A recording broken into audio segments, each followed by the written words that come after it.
Hello and welcome to today's webinar on Islam, Authoritarianism and Underdevelopment.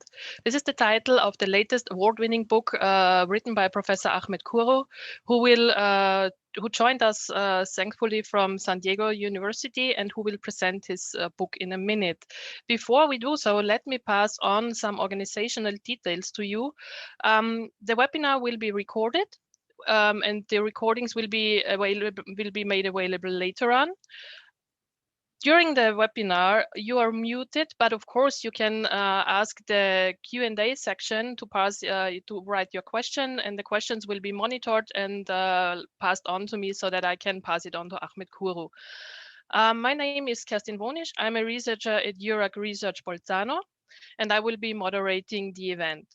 The webinar is part of a larger research project. The project is led by University of Graz.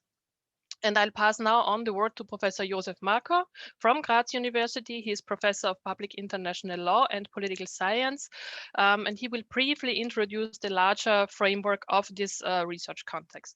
Please. Good evening. Hello, everybody. Welcome to this book presentation of Professor Kuru, and I'm very happy to welcome you to this webinar tonight. Which is, as has been said before by Kerstin, within the framework of a 3 years research project carried out by the University of Graz and by two faculties of the University of Graz, the Faculty of Law. What you can see here in my background, this is the logo of the Faculty of Law and the Faculty of Catholic Theology. And under the leadership of Professor Weira and mine, we do research now on the overall topic of migration, integration, and religious diversity in Europe, in particular for over 3 years now, with almost 12 PhD students together. And we will have a final conference at the end of this research project in December this year. Unfortunately, due to the pandemic, probably again in this very internet format. But the overall issue we are interested in is, of course, what is the legal and political framework and the relationship between states and religions? What different models do we have, not only in Europe, but also outside Europe? And Professor Kuru has written his first book on secularism by subdividing different models of secularism, what he calls the assertive secularism or passive secularism, when comparing Turkey, France, and the United States. So I'm very much interested now to also hear much more about his second very prominent book and what he can tell us about these issues of the relationship between state, religion, and of course religious diversities within the respective legal frameworks. And the second pillar, headed by Professor Weira from the Faculty of Theology, is dealing with religious education, and in particular the question, what sort of education, religious education, do we need in a public school system? And I think this research project headed by Professor Weira has achieved already very groundbreaking results. Insofar as there is a development for the establishment of co-teaching between teachers of Catholic religion on the one hand and teachers of Islam on the other hand. And this is, of course, an interdisciplinary research project where we try to bring together scholars from the fields of law, political sciences, sociology, and religious sciences. And thank you so much again for your attention and for your interest in this today's book presentation. And I hand over again back to Kerstin. Thank you, Professor Marco, for this short introduction. Now, ladies and gentlemen, it's my pleasure to introduce you to our esteemed speaker, Professor Ahmet Kuru. Professor Kuru is Porteous Professor of Political Science at San Diego State University. He received his PhD from the University of Washington and held a postdoc position at Columbia University.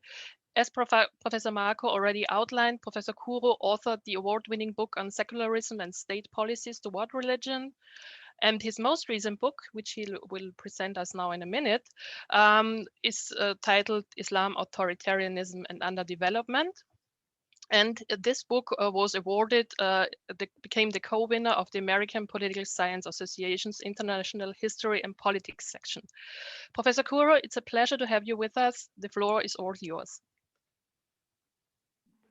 Thank you very much, Kerstin, for organizing this event. Also, thanks to Professor Marco for his kind introduction. I have a PowerPoint presentation to summarize the main arguments of the book.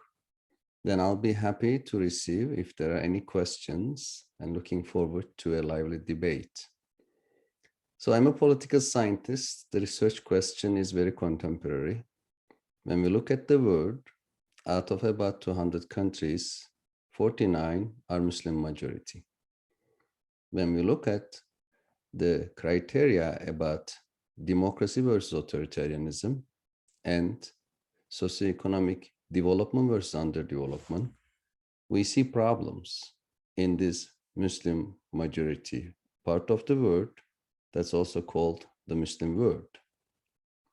So now, as you see in my PowerPoint, I'm going to summarize the main arguments of my book, Islam, Authoritarianism and Underdevelopment, which has been translated now Indonesian and Persian, and hopefully the German, French, Bosnian, and Arabic translations are in the process. It compares, as you see in the subtitle, it's a global and historical comparison.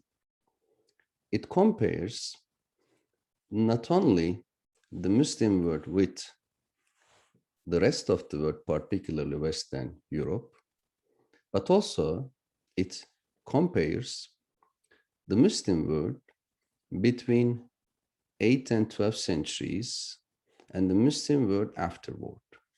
So there are multiple comparisons, some historical, some contemporary. Starting with contemporary, as this map shows us, the Muslim world in the green color, 49 countries spread in 3 continents. They have a common problem of authoritarianism, unfortunately. According to Freedom House, and Polity data set also confirmed a similar result, there are only 14% of these Muslim majority countries that are defined as electoral democracies with the minimum criterion of being democratic with elections. But when we look at the world average, 60% of all countries in the world are electoral democracies. So what explains this gap? Similarly, when we look at socio-economic criteria, GNI per capita, gross national income per person, literacy rate, schooling, life expectancy. In each of these columns, the Muslim majority countries shows a low level of development in comparison to not only the Western Europe, but also the world averages. And it is despite the fact that the Muslim countries have 60% of world's oil reserves and billions of dollars of oil revenue, they still have around $9,000 per capita GNI, whereas the world average is 13,000. And you see literacy rate, 73% versus 84% in the table, schooling, life expectancy. So what explains this gap? Again, the question. In the literature, there are 3 main explanations. And these are not only scientific explanations, but also you may have heard them in the news, in daily debates, even the people on the street talk about them. That first explanation, single out Islam. We call it Orientalism, essentialism, some call racism, blaming religion of Islam and culture of Muslims. The second is anti-colonial approach, almost the opposite, saying that there's nothing wrong with Muslims' culture, but it's all about Western imperialism.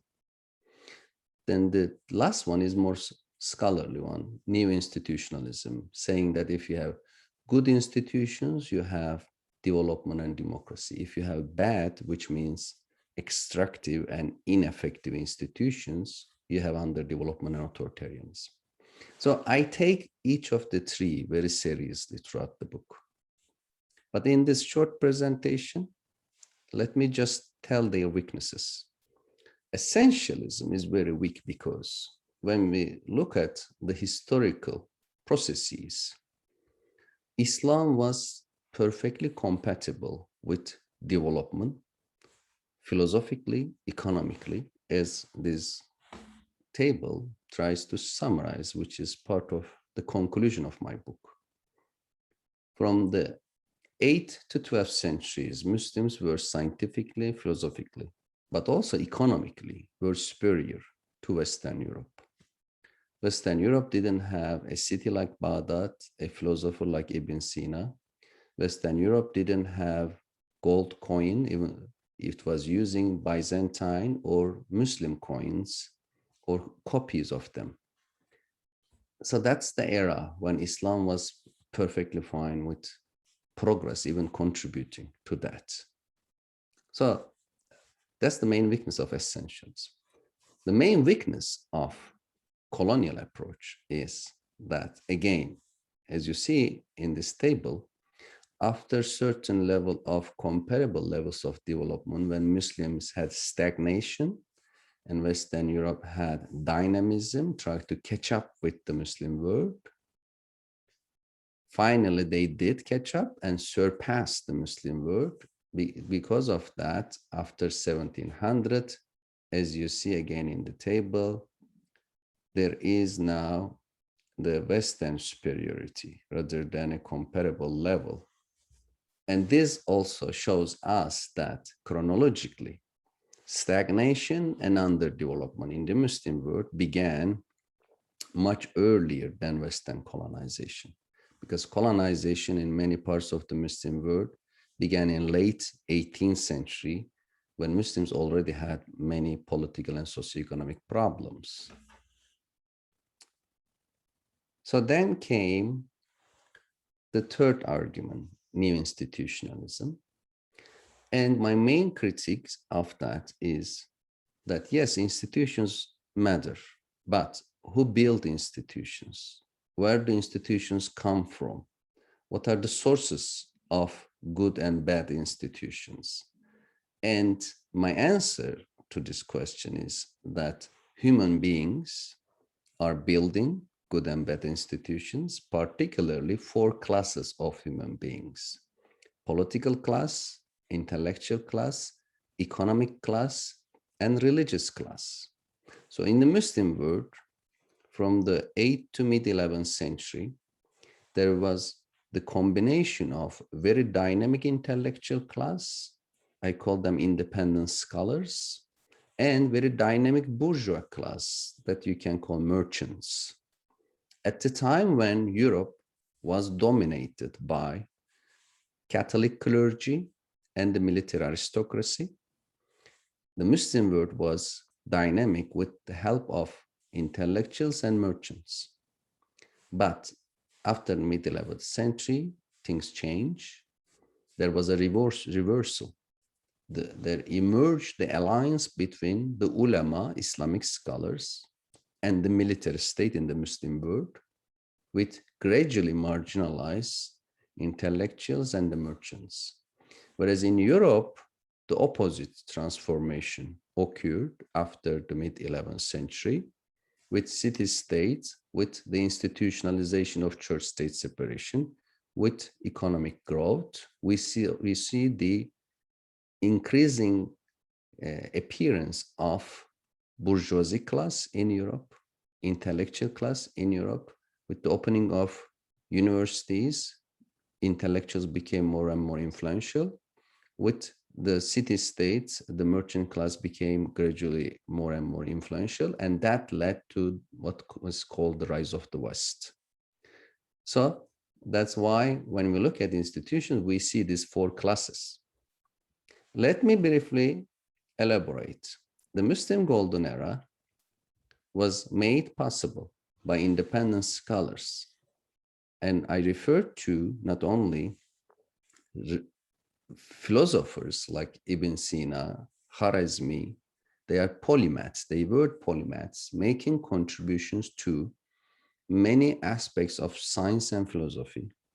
Khwarizmi was a mathematician, developed certain Indian mathematical tools, and today we owe him algebra, algorithms, and to him and many other Muslim mathematicians, the Arabic numerals, including the numeral 0. Razi was a medical doctor. He differentiated between certain bacteria and viruses. Ibn al-Haytham innovated the prototype of camera we have today. He innovated the first dark room, camera obscurica. Farabi was an important political philosopher. Ibn Sina was a philosopher of metaphysics and medical sciences. Biruni wrote the most important comprehensive book on India, which was not surpassed for 5-6 centuries. In addition to these polymaths, there were eminent Islamic scholars, ulema. At that time, these ulema were independent. They refused to be paid by the state. Instead, they were engaging in commerce, either themselves, like Abu Hanifa, the first founder of the major Islamic school of law, Hanafi school of law. He was a silk merchant, and he refused to be a servant of the state. When the Abbasi Caliph asked him to be a qadi, judge, Abu Hanifa refused. The Caliph, the Abbasi ruler, put him in jail. Abu Hanifa still refused, and then he was poisoned to death. He was not a single example. He represents a class of ulama at the time. In addition to him, the three other founders of Sunni mazhabs, Imam Malik, Shafi, and Hanbal, Ahmet bin Hanbal, they all refused to be servant of the state. And Shia scholars like Jafar Sadiq already declare Umayyan Abbasi caliphs illegitimate. So therefore, there was certain level of separation between religious and political authorities. And this separation, we have numerical data about that, Cohen's 1970 article, and many other sources I cite in my book. Examine scholars, ulama, between 8th and mid-11th centuries, showing us that out of 3,900 scholars analyzed during that period, only 9% work in official capacity, like a qadi, judge, or in other official capacities. 91 was funded privately. Overwhelming majority were funded by commerce. So that has a historical explanation in my book, but let me summarize why it happened. Because after the four caliphs, Abu Bakr, Umar, Osman, Ali, the Umayyad dynasty was established by persecuting the Prophet's family members, including the murder of Prophet's grandson Hussein, which created a trauma not only for the Shias, but also the Sunnis, and they put a distance between themselves, ulama, and the leaders they regard corrupt. But things changed in the mid-11th century. It was a multi-level transformation. Economically, there was the decline of fertility of Iraqi fields and agricultural production and money in Abbasi treasury. Therefore, the Abbasi rulers started to use Iqta system, a new system of land revenue distribution to replace cash since they no longer had enough cash. After them, the Buyuts developed that system, and after Buyut's Seljuk Empire institutionalized the Iqta system of land revenue distribution. Tax farming was part of it. It was a semi-feudal economic system replacing the old monetary economy of Muslim Golden Era. That made the private capital, land ownership, and the merchants relatively weaker. But there was also a religious / political dimension of the 11th century transformation. As you see in this map, almost entire Middle East and North Africa at the time was dominated by Shia dynasties and military forces. Fatimis in North Africa, Karmatis in Arabian Peninsula, Hamdanis in northern Syria, Buyuts in Iraq and Iran, including Baghdad itself, the city of the Abbasi caliphs. And this Shia domination created a reaction. The Abbasi caliph Qadir, then his son Qaim, jointly they held the caliphate 75 years. They declare a creed called Qadiri Creed with the name of Qadir, the Abbasi caliph, to unify all Sunni mazhabs, schools against this Shia political domination. And this creed declares that certain Shias, especially Ismaili Shias, were apostates. Those who say in Islam that the Quran is creation of God rather than eternal word of God, the Mu'tazili, rationalist philosophers were saying that. And according to the creed, they also were apostates for having rationalist theology. And non-practicing Muslims were apostates. And this exclusionary declaration was designed to unify Sunnis against common enemies, Shia enemy, philosophy and rational thought enemy.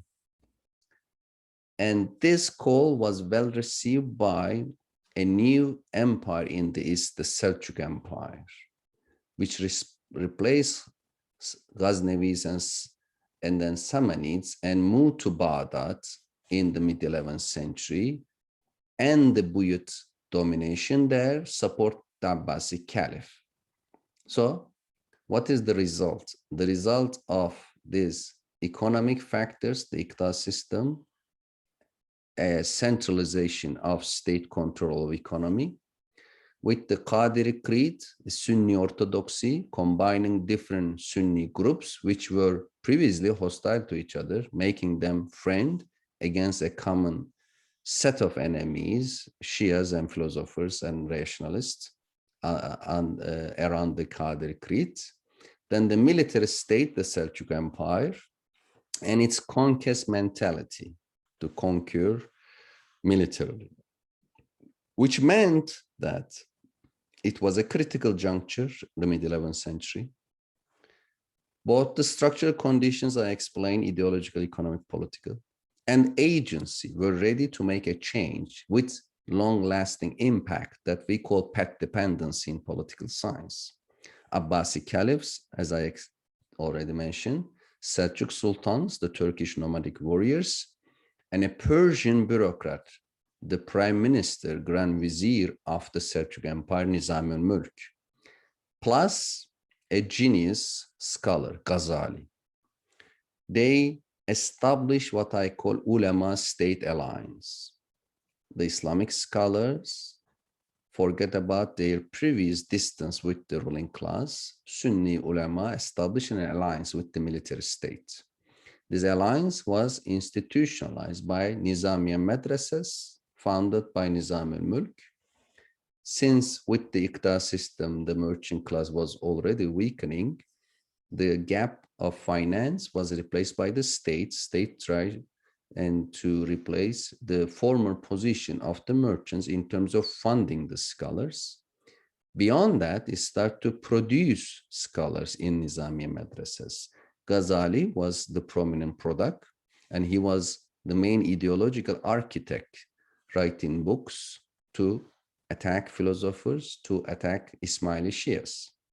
What is the result? The result is marginalization of independent scholars and merchants. The result was the beginning of a long-term intellectual and economic stagnation in Central Asia, Iran, and Iraq. Then came the foreign invasions, Crusaders, Mongols, and Timur. And these invasions everywhere in the Muslim world create a demand for military heroes. When Muslims saw the massacres of Mongols, killing millions, the destruction of Crusaders, then after that, the Timurids, the Muslims sought help from military heroes.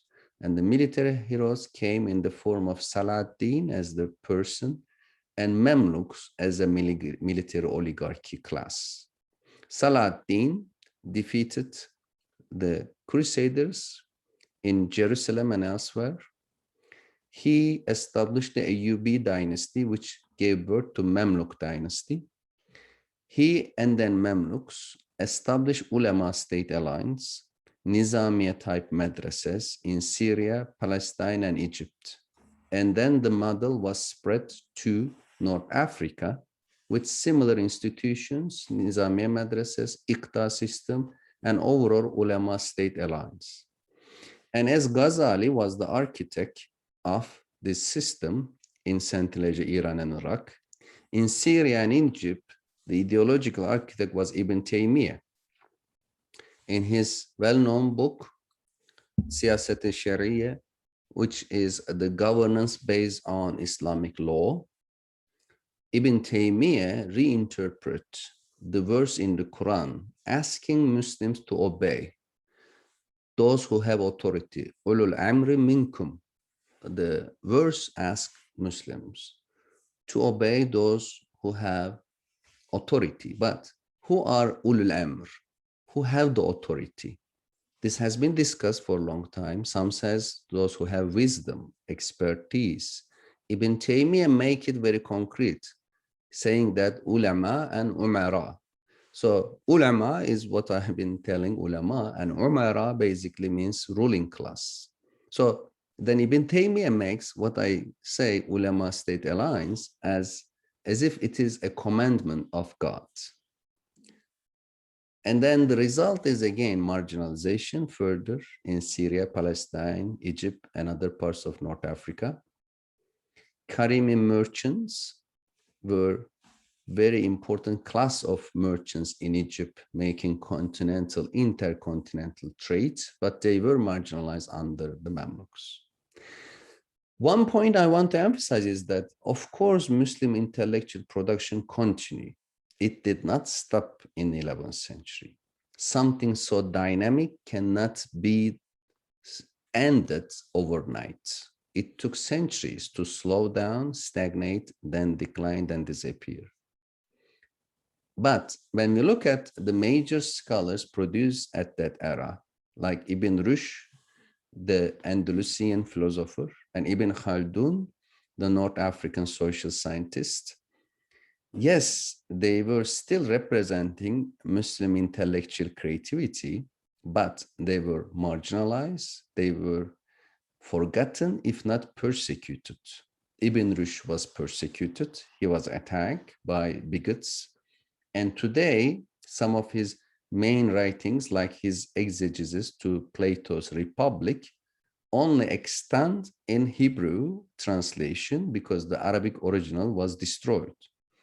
Ibn Khaldun was not physically attacked, but he was forgotten until the Ottomans remember him for just the theory of the decline of civilizations, not the main social scientific theory of Ibn Khaldun. Then until he was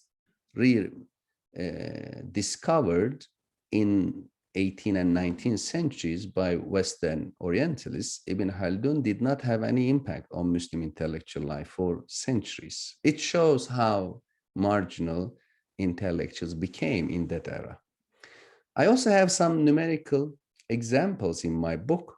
This table based on Miller's 1993 book, where she gives us the data about the era between 8th and 11th centuries that I call the golden era, and then the following 4 centuries, mostly in Egypt, under the Mamluks.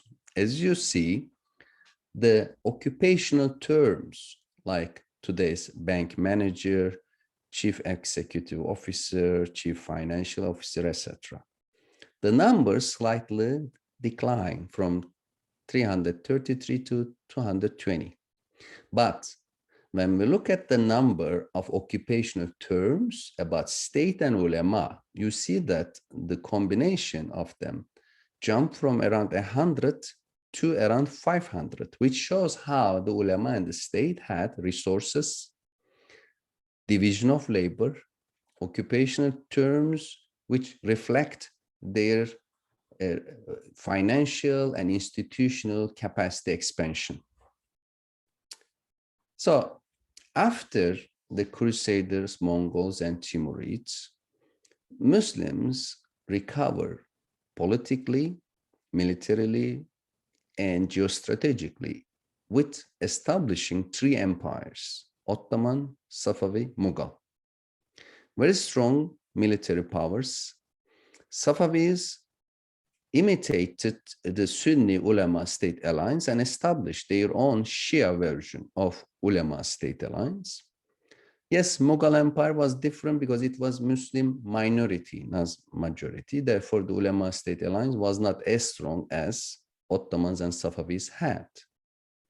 But the common characteristic of the 3 empires was that they were military empires, which undermined the importance of intellectuals and the merchants.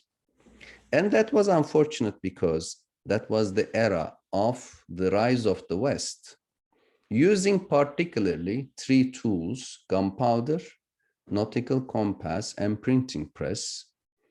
Western Europe had multiple transformations, achieved multiple reforms, including the printing revolution, the Reformation, geographical discoveries, Enlightenment, scientific revolution, industrial revolution.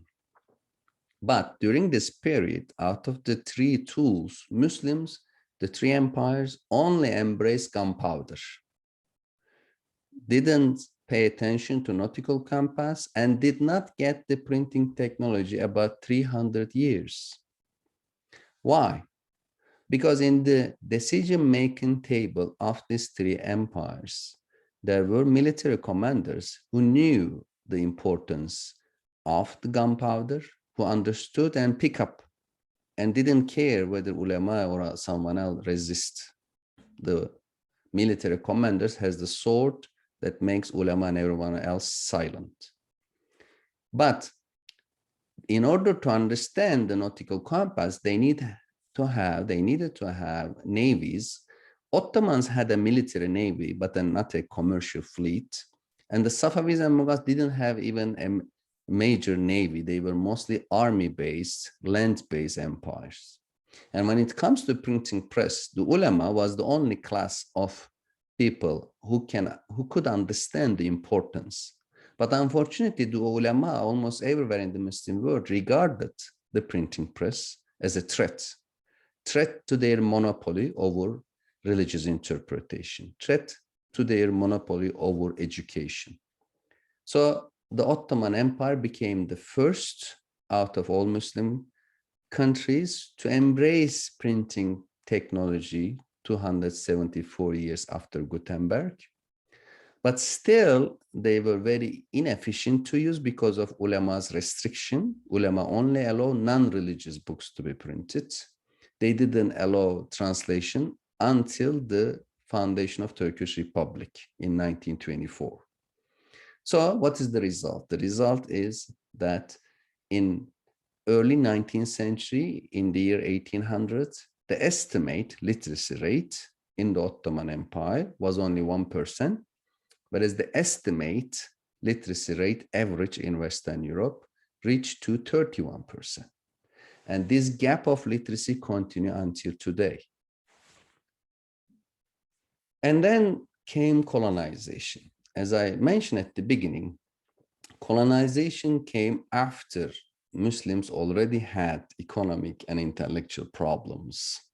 And the problems make Muslims weaker so that they could not respond to Western colonization. But then, of course, certain Muslim rulers and intellectuals realized the crisis. They tried to provide solutions from the Ottoman Tanzimat Reform Declaration in the year 1839 until recently. There were many attempts, but by and large, attempts failed.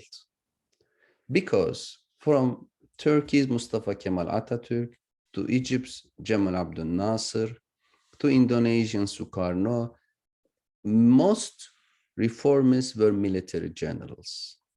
And the military men did not appreciate sufficiently intellectuals or bourgeoisie. They had a top-down modernization project which could be defined anti-intellectual and statist.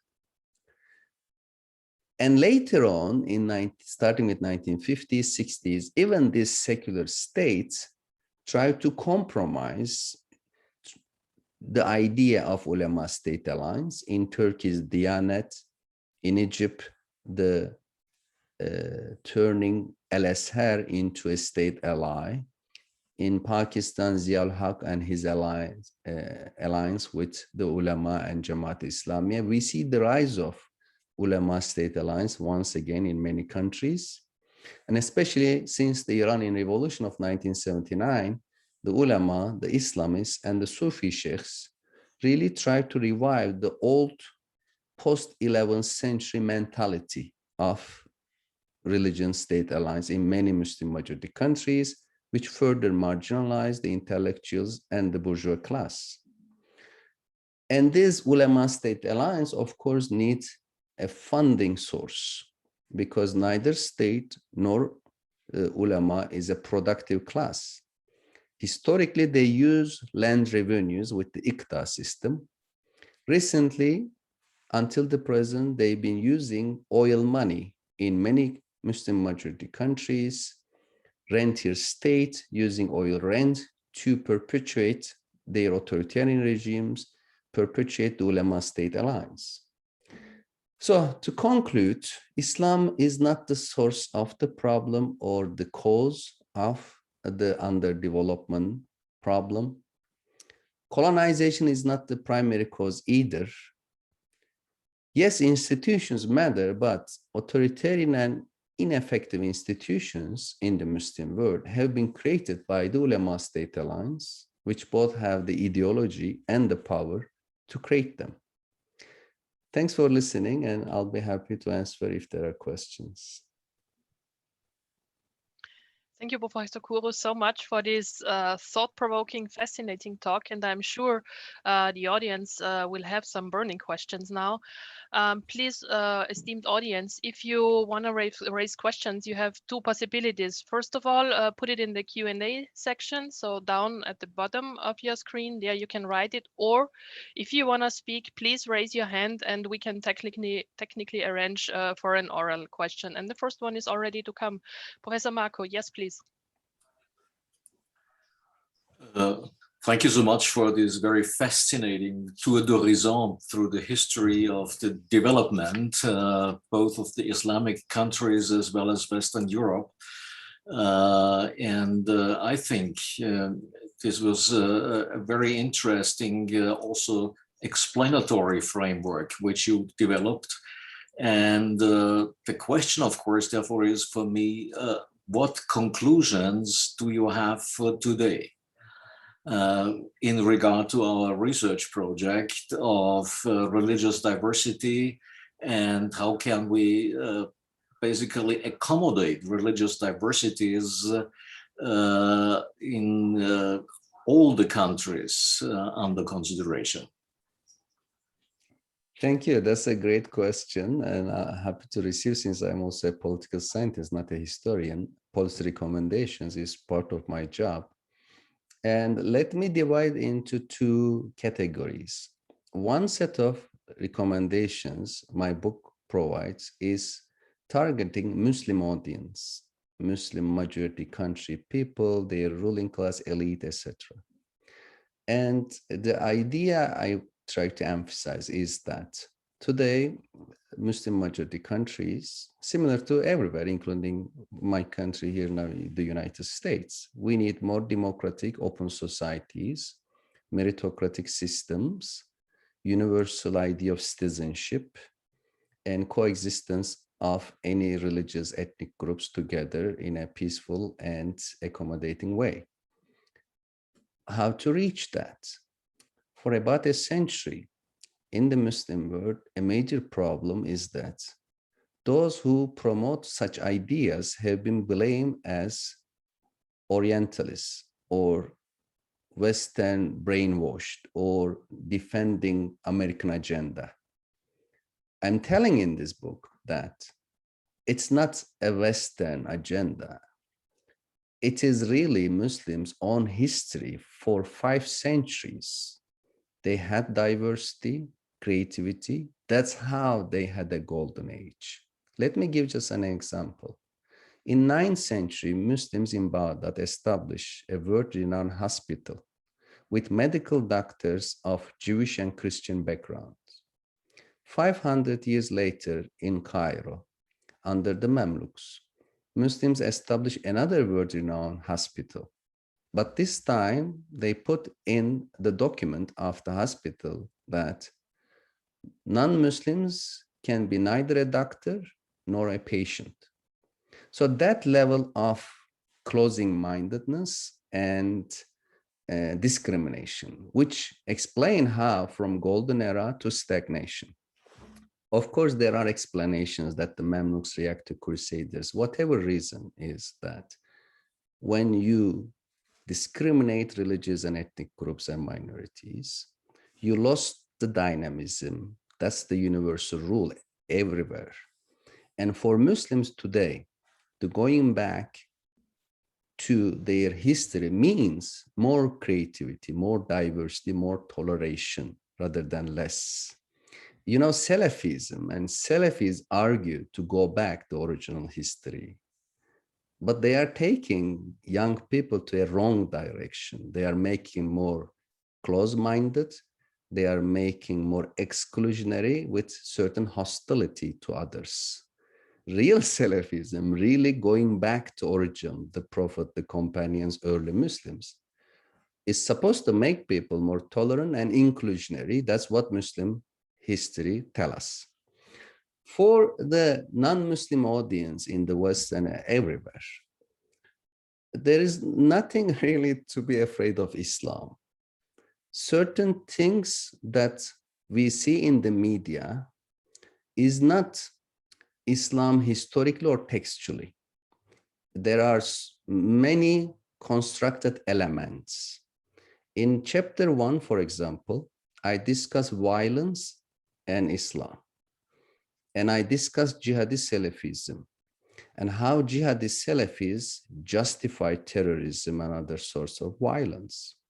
They have the idea of abrogation, or in Arabic, nasikh, which means that with referring one single verse in the Quran, you can abrogate many others. And these radicals, including Sayyid Qutb, they look at one verse called the sword verse about killing pagans, saying that, this is the message of the Quran, therefore we can forget 140 other verses in the Quran about peace, toleration, compassion, forgiveness, coexistence.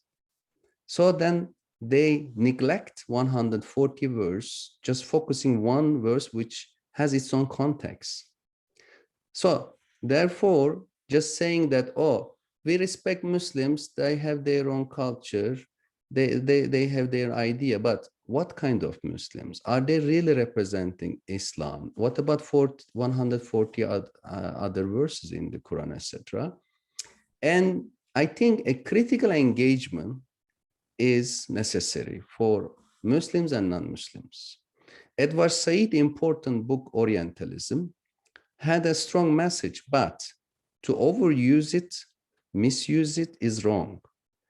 Anyone who has a critical debate is now labeled as an Orientalist. I've been receiving this labeling almost daily now because of my book and my speeches. But there is nothing wrong to be critical of certain ideas, institutions. That's how we revive and make life dynamic. And that's the solution to solve the problem of authoritarianism and underdevelopment. This is not a Western agenda. When you look at people in public surveys, 85% of Muslim majority countries, people say they want democracy. And ask people, they want underdevelopment or development. Of course, everybody wants economic development. And the solution, I think, is really to have a critical engagement with history and present. Thank you. Thank you so much. We have now one question coming from Wolfgang Weira, and then I have 4 more questions in the chat. So Wolfgang, please go on in asking your question. Thank you very much. Professor Kuru, thank you very much for your very interesting and inspiring lecture, and for the inspiring answer to the question of Professor Marco too. Following this question and following your answer, I would ask you, what could we learn for the field of religious education, Christian religious education and Islamic religious education, and for religious dialogue out of your analysis? Can we build on the golden age? Which possibilities could we have without evoking new inequalities? Thank you. So this is also my concern, because I've been teaching Middle East politics, Islam and politics since 9/11, you know, many questions in the minds of students. And I think teaching the golden age is important for many reasons. One reason is that students, whatever their background, when they learn about Middle East in the last half a century, they always learn about revolutions, civil wars, tragedies, Arab-Israeli conflict, Yemen, Syria, many tragedies. Then they may be very pessimistic about the future. Or some non-Muslim students may be anti-Islam. They say, oh, Muslims are all about violence, etc. Very wrong racist cliches may dominate the classroom. Of course, there are good things going on in the last 50 years. We have to emphasize that too, but the main trend is very much tragic. But when we remind students that Baghdad, Cairo, Cordoba, Tunis, many Muslim cities for 500 years were sources of economic and philosophical production, they were cosmopolitan and creative, it gives them a new angle for both Muslim and non-Muslim students. It gives them a hope about the future. And for Western students, it really helped them to understand human history. Because today's students are really obsessed with the idea of progress, that iPhone 10 version is better than iPhone 8. iPhone 8 is better than iPhone 6. They may assume that life is always progressive, linear. It's not. Look, if you look at Roman history, if you look at Muslim history, there are always ups and downs, fall and decline, zigzags. And in the United States, we had a president which taught us, Donald Trump, that things may really get worse, that there's not always linear progress, that there is possibility of decline, which make us very scared. And teaching golden era, therefore, is very important to college students, to expanding their vision of world history as well. Even for K-12 students, it may be helpful. My book has been translated to Indonesia, and it has been very well received, maybe 30 different reviews published in newspapers, magazines. And what makes me happy is that they produce an animated video to explain the book's argument. Even my son is a 14-year-old, finally liked the video and understand what I'm trying to tell. Therefore, we need to use pedagogical methods to teach that. Thank you. Thank you so much. Wolfgang, I hope this answered your question. A little bit. Can you rephrase that I can directly address if you want? My question wasn't how can we teach about the Golden Age, but how could we build on the Golden Age, continue the Golden Age in religious education nowadays in European countries where Muslim students and Christian students get in dialogue with each other. And there are some inequalities which you described. How can we reduce this gap, and what could be the contribution of education and of religious education to reduce this gap? I see. So let me just touch upon a few points, and if I miss the question again, I'm sorry in advance. When I study France and laïcité, I see that France and United States are two countries in Western democracies which didn't have any religious instruction whatsoever. But in both cases, it appeared to be a problem that students need to learn the basics of religions as information, as wisdom, in order to understand world history and present.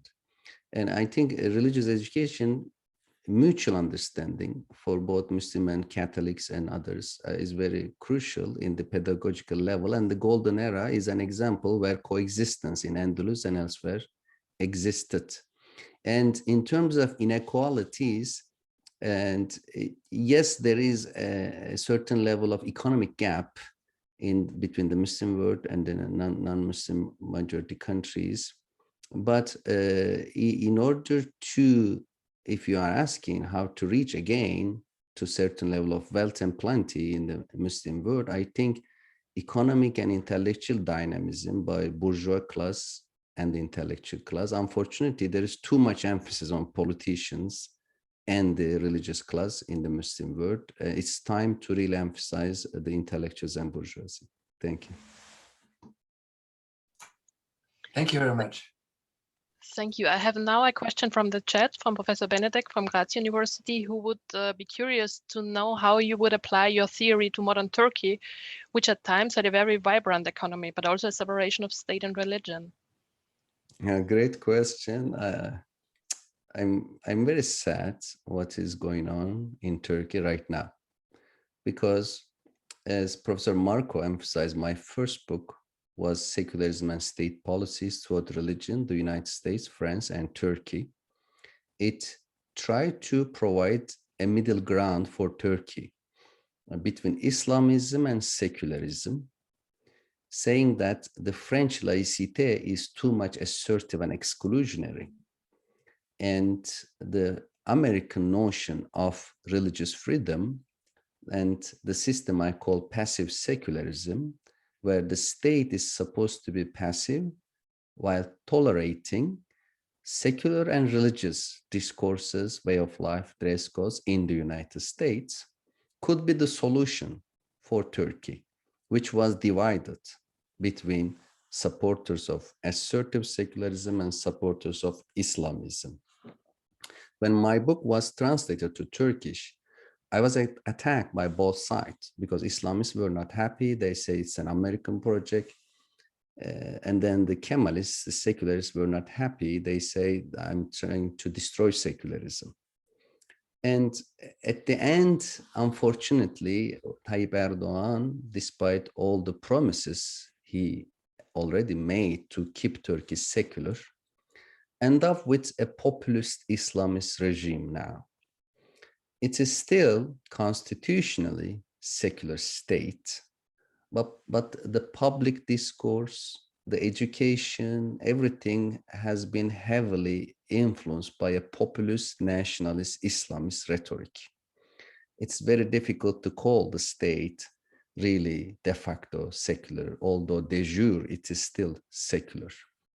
Regarding my new book and how to solve Turkey's problems of authoritarianism and underdevelopment, the first thing to do is to really acknowledge and admit the problem, because those who support the government now deny that there is a problem.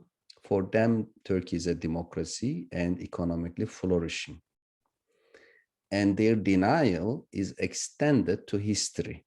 You know, there are many Turkish soap operas now, TV series about Ottoman and Seljuk past. And these TV series are also popular in Pakistan and some other Muslim majority countries, glorifying the military history. So last year, I gave an interview to Euronews Turkish on my book, where I said that the Ottomans did not contribute to science, and even economically, their system was not very much developed. It was a military empire with certain geopolitical achievements. So many people were unhappy with my interview. I received many curse words, negative things in social media. But that's the reality. As a professor, I have to tell the truth, what I believe. And with a military mentality, nobody has a future. Of course, state needs military power. It is realistic, but countries flourish with intellectuals and the merchants. I think two things are very important for that. First, freedom of speech. That's why I wrote an article on apostasy and blasphemy laws in Muslim majority countries. Apostasy and blasphemy laws are restricting religious freedom, restricting freedom of speech. Therefore, they are very destructive. Second thing is protection of private property. Unfortunately, Turkish state has been confiscated billions of dollars of private property of many citizens, defining them as terrorist Gülenists, terrorist Kurdish, terrorist leftists, then confiscate their property. Unless we protect freedom of speech and private property, we can have an intellectual and economic dynamism in Turkey or anywhere else. Thank you. Thank you so much. I have here another question from Professor Tognatti from University of Trento, who would be curious to know more on the distinctive features of Islam in the US or in Europe, so that one can figure out if and how Islam reacts to a context of increased socio-economic development. Could you a little bit elaborate on this one, Sure. please? So when we compare United States and Europe, of course, there is a major difference between the level of education and income level of Muslims in the US and overall in Europe. I'm making a generalization, but a well-known generalization that Muslims in the United States, in average, have a better level of education and income than the general US citizenship level. That's not the case in Europe. I think there are many reasons. One is that in order to reach US, you need to pass the ocean. Perhaps people with more financial and education resources are able to come. That may be the reason, but that's a difference. And in terms of intellectual discussion, I see a problem in the United States, which is that the analysis of Islam, at least at the public discourse level, is taken as an issue of race. And you know, before and after the Black Lives Matter movement, and being racist, of course, is a bad thing, but when you take Islam as just an issue of race, the only duty is to be nice and not be Islamophobic, not critical. That's fine. Islamophobia is a universal problem and it's immoral. But at the same time, just reducing Islam as an issue of race and just appreciating whatever people believe is intellectually simplistic. We really need an engagement and a critical discussion about the history of Islam, about contemporary problems of Muslim majority countries. Let me give you one example. In both Orientalist discourse and the Islamist discourse, there's the cliche that there is no separation between religion and state in Islam, but there has always been a separation between the two in Christianity. Because Jesus says, render unto Caesar what is Caesar's, render unto God what is God in Bible, Gospel. And in Islam, Prophet Muhammad ﷺ has a hadith saying that religion and state are twins. Religion is the foundation, state is the guardian. That without foundation collapses, that without guardian perishes. I examined this so-called hadith throughout my book and document, and before me, many people already document, but that's a major analysis in my book, that this is not a hadith, this is fabricated. It was a Sasanian maxim of the founding king of Sasanian Empire, Persia, 300 years before Prophet Muhammad, Ardashir. That's Ardashir who said religion and state are twins. But after the 11th century, since ulama did not have any justification of ulema-state alliance, they fabricated this as if it's a hadith. And since that time until today, many scholars, serious scientists, refer to this fabrication as a hadith and representation of Islam. And interestingly, both Orientalists who don't like, or let's say Islamophobes, and Islamists agree on the idea that there is no separation between Islam and state. But in fact, in my book, I'm trying to show not only that this so-called hadith is fabrication, a Sasanian maxim, but also Muslims had 4 or 5 centuries of separation between religion and state. And I recently wrote another article showing that in Catholicism, separation was not automatic. It was also emerged historically after 11th century. So therefore, such critical analysis is important. I am happy that my book has a broader audience in Europe. Kantara, a German web portal about Islamic studies, published both my blasphemy article and a review of my book. French and German translations of my book is coming this year, hopefully. And I see a deeper engagement in Europe. I hope to see it in the United States as well, because we can't simply say that, oh, be nice to Muslims. No, we really need a critical discussion on that. Thank you. Thank you so much. There are still questions coming in, so I want to get your feedback, Professor Kuru. Is it okay if we take 3 or 4 more questions? Yes, of course. Yeah, okay, I have time. Perfect. Thank you. Okay, perfect. There is one coming in from Professor Franz Winter from Graz University. So Franz, please, the floor is yours. Yeah, I hope you hear me. I think my camera is not working. Sorry for that. So there is one question, and this is directly in regard to the main argument of your book, which is the idea that the problematic developments in the history of Islam are closely related to this, as you call it, ulema-state alliance, which began in the 11th century, 12th century, and which was cast as a kind of reaction to developments which ended the Golden Age. My main question would be, is there, does it really make sense when searching for reasons for the problematic developments in the Islamic world, to search for one particular reason?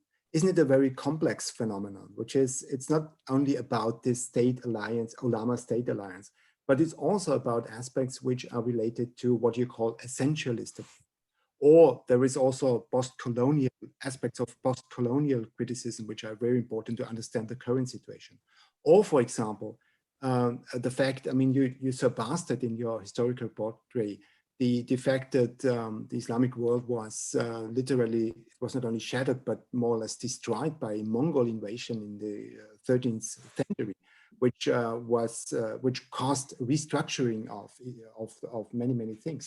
So is it not too easy to give one reason, and isn't the whole thing much more complex? This is the question I'd like to pose. Thank you. Great question. My short answer is yes. It is complex. That's why I wrote 130,000 words and 330 pages long. It's not just ulema-state alliance, one single thing. But I think, similar to my first book, it was also a thick book with many details from history to present in 3 countries. But I'm trying to summarize the very complex argument into similar concepts that people can remember. That's what I said, passive secularism in the US, assertive secularism in France. It sounds simple, but in order to develop that simple thing, you really need a very long research. Same here. The ulema-state alliance concept is not one thing. It has ideological background. In introduction, the middle, and the conclusion of my book, for example, I emphasize that very early Muslims like Abu Hanifa and Mu'tazilas and many philosophical thinkers in Islam give more chances and role to reasoning. But then came Imam Shafi with usul fiqh, which means method of jurisprudence, with 4 criteria: the Quran, the Hadith, the ijma, and the consensus ijma, then ijtihad, analogical reasoning. At first, Hanafis hated, they fought against. There were civil wars between Hanafis and Shafis, etc. But eventually, for many reasons, this usul fiqh of Imam Shafi dominated the Muslim epistemology.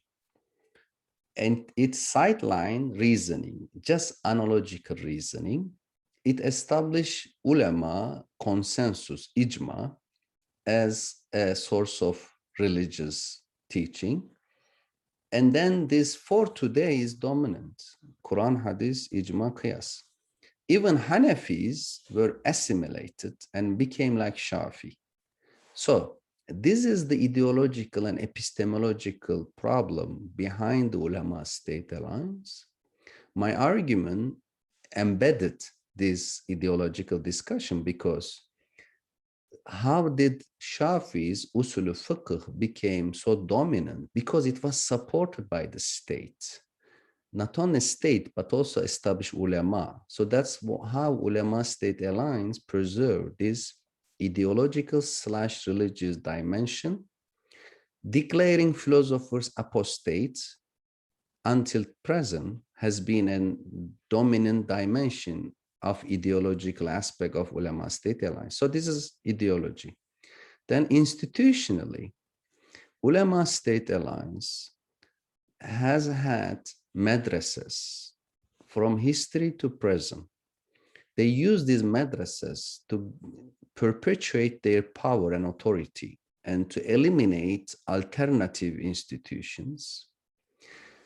That's the institutional dimension, the madrasas. Then there is the economic dimension, starting with the iqta system of land revenue distribution to the oil revenue. So today in my presentation, I only show you one slide. But in order to examine this oil dimension, I spent 4 years. Look at all the IMF reports, wrote a separate article on oil revenue. and try to understand how oil rents and rentierism funded ulema-state alliance. Then it has international dimension, you rightly point out. First, the Mongol Crusader and the Timuride invasions. Chapter 5 of my book is entirely on these invasions. These invasions helped the ulema-state alliance on many grounds. It encouraged people to seek for military heroes. It destroyed the infrastructure of Muslim merchant class. It destroys certain libraries, especially Crusaders destroy certain libraries in Palestine and certain cities in the Eastern Mediterranean, therefore harm the intellectual life. But under the occupation, Muslims turned their faces to military heroes and the religious teaching of ulama, because when you see massacres, it is unlikely to pursue science and philosophy and arts, music, etc. Then came European colonization with certain traumas. It perpetuates religious teaching and military heroes, etc. But these are all different aspects of what I call ulema-state alliance. But at the end, if you really want to solve the problem, simply blaming Mongols, Crusaders, or modern Western colonization is not the solution. The solution is really hit the target, which is the ulama and its alliance with the state. It's very difficult, especially in the Sunni world, because Catholic Church is tangible. Catholic Church is publicly open to be criticized, and historically it has been criticized. Shia clergy, especially now, is very tangible, but they only constitute 15% of Muslims. 85% of Muslims Sunni, and Sunni ulama deny to exist whenever they need. If you take them accountable, they say we don't exist, there's no clergy in Islam. Particular problem of printing press. In my book, I document how the ulama resist printing technology until 1729 for about 3 centuries. At that time, they issue a fatwa saying that we only allow non-religious books to be printed. Another 50 years passed. Finally, the ulama allow fiqh, exegesis, theology books to be printed. Another 50 years passed in the Ottoman Empire. Finally, the ulama allow printing of the Quran in Arabic, and they never allowed the translation, Turkish, Persian translation in the Ottoman Empire to be printed. So today, when I say that, it is the ulama who hindered the printing in the Ottoman Empire. All the ulama deny. They say, no, there's no such thing, you are lying. Who made this? So I think that's why it's very important to really make the ulama as a tangible target of criticism to solve many problems in the Muslim world. Thank you. Thank you. We now have a question coming from Roland Senner, the president of Eurac, which kind of summarizes a lot of questions in the chat. And he wants to know, where do you see the future of Islam? Does it go into the direction of secularization, or on the contrary, is it turning back to the golden age of history? As we are now confronted with the limits, even failure of capitalist economy, so does Islam offer a sustainable pathway to the future?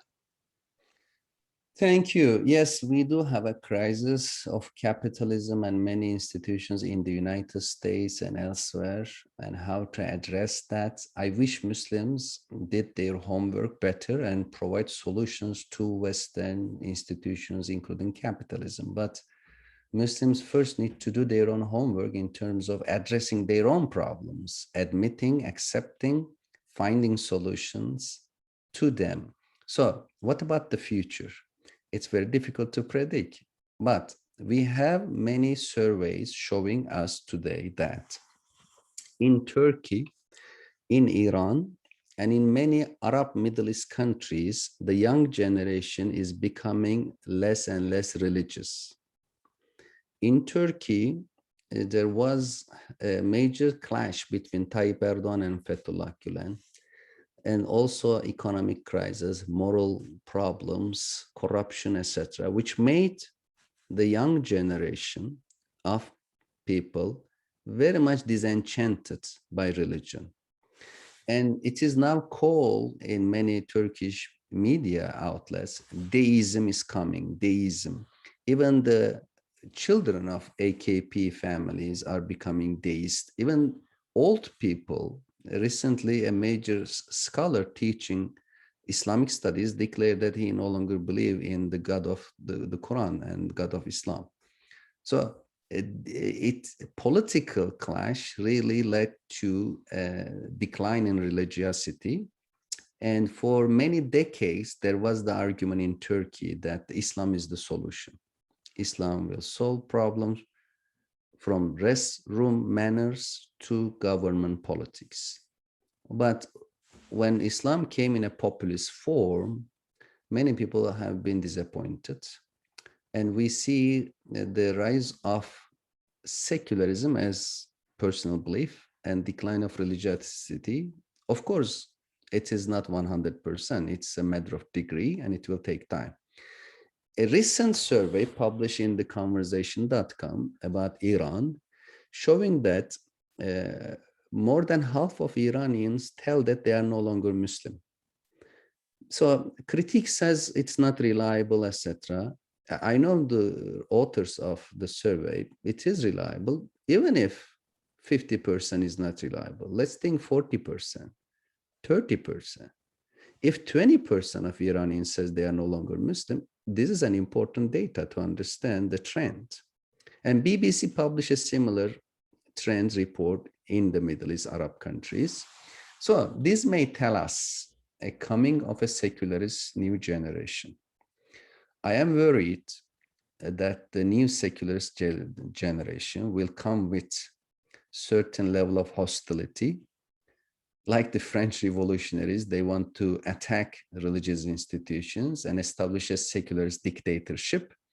Then, unfortunately, we'll see in Turkey and maybe in Iran, a shift from Islamic authoritarianism to secularist authoritarianism. That will be really bad. I hope the new generation will find a middle ground, a democratic middle way between Islamism and radical secularism.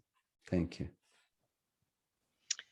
Thank you so much. If you allow, I would take on 2 more questions before we close the session. Would that be okay with you as well? And the third one coming from Professor Marco. But before that, I have a question from the chat from Mr. Sayed, who would like to know how should we address the pervasive feudalism which inhibits intellectual and commercial dynamism? Feudalism? Yeah. Feudal. Sorry for the wrong pronunciation. No, I understand. It was correct. Thank you. It was my mistake. Basically, it's about state authority, because economic feudalism or the hindrance of private property and entrepreneurship, they are all linked to the idea of glorifying the state. When the state in Turkey, in Egypt, elsewhere, confiscate private property, the citizens are supposed to say, it's wrong, it's immoral, it's illegal to seize private property. But instead, I see in the media that people celebrate, saying that, oh, these terrorist people's private property, Muslim Brothers terrorists in Egypt, Gülenist terrorists in Turkey, their properties confiscated, good, they become public property or state, devlet, or devla in Arabic. It became state property. People, even the poor people or whatever, they celebrate. Why are you celebrating? When the state confiscates someone's property, you'll be the next. And state is not a sacred thing. It is a human construct. According to Max Weber, it is an institution that monopolizes the use of violence. So I think in addition to ulema, as I mentioned in my previous answer, we also need to criticize the state. That's the target, ulema and state and their alliance, in order to expand our freedoms, freedom of speech and freedom to hold private property. Thank you. Thank you so much. Professor Marco, please, your question.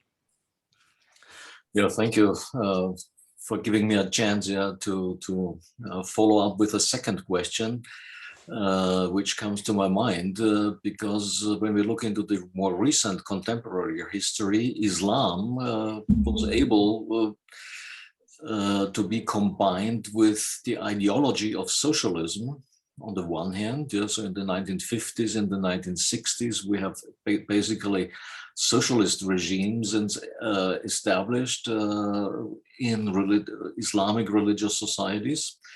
And now you talk about, with regard to Turkey, of a mixture with populism.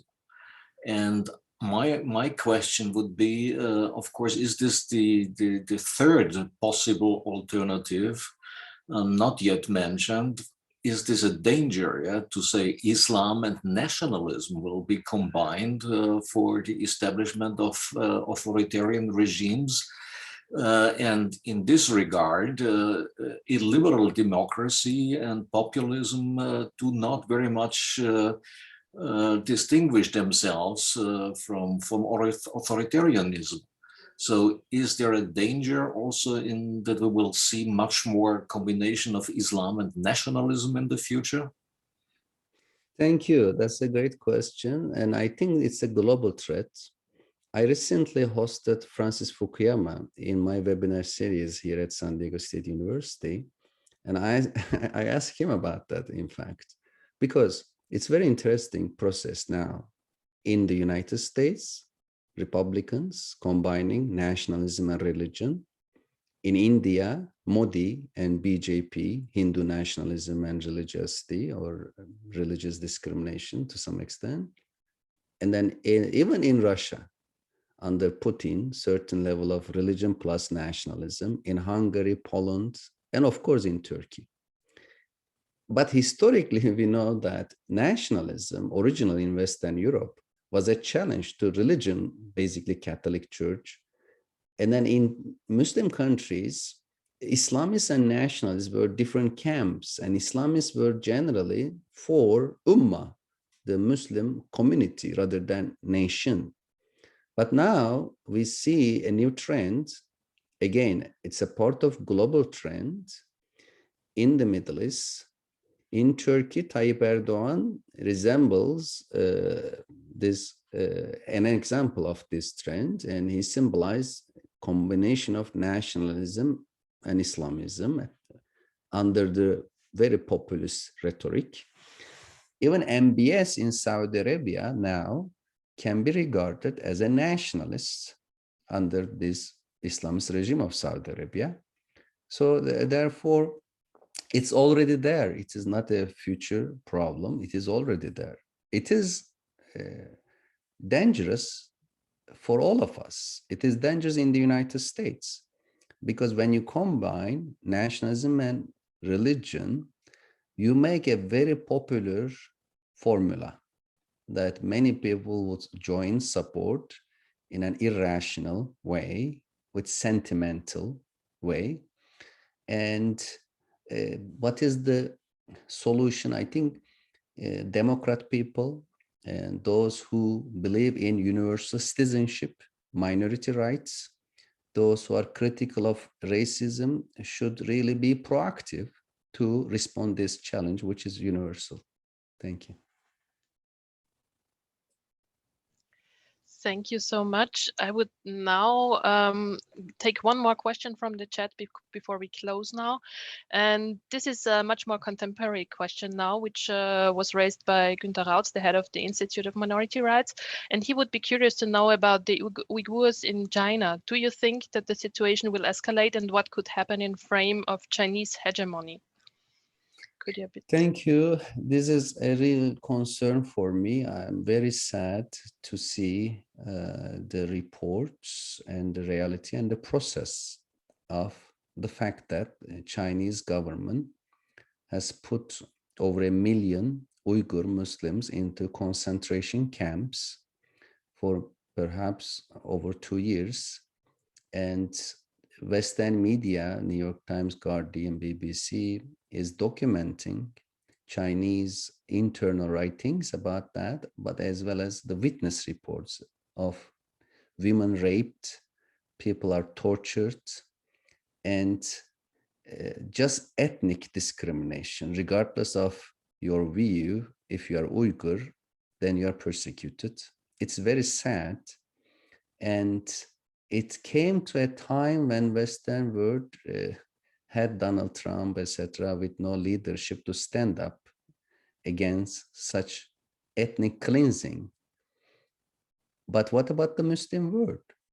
From Tayyip Erdogan of Turkey to MBS to Saudi Arabia, they are shaking hands with Chinese politicians in order to focusing on their financial gains from China or vaccines from China, or at least they remain silent. That shows that unfortunately, globally, we have a moral bankruptcy, a moral crisis. And I hope in the long run, there will be a better standing against this Chinese ethnic cleansing in both the Muslim world and the Western world. And until then, every day it's a tragedy for all of us. Thank you so much. We have now more or less reached the end of this webinar. I want to thank once again Professor Kuru for his time, his thought-provoking talk, and of course the engaging audience and the questions. I appreciate it a lot and I enjoyed it a lot. Let me just take a few moments to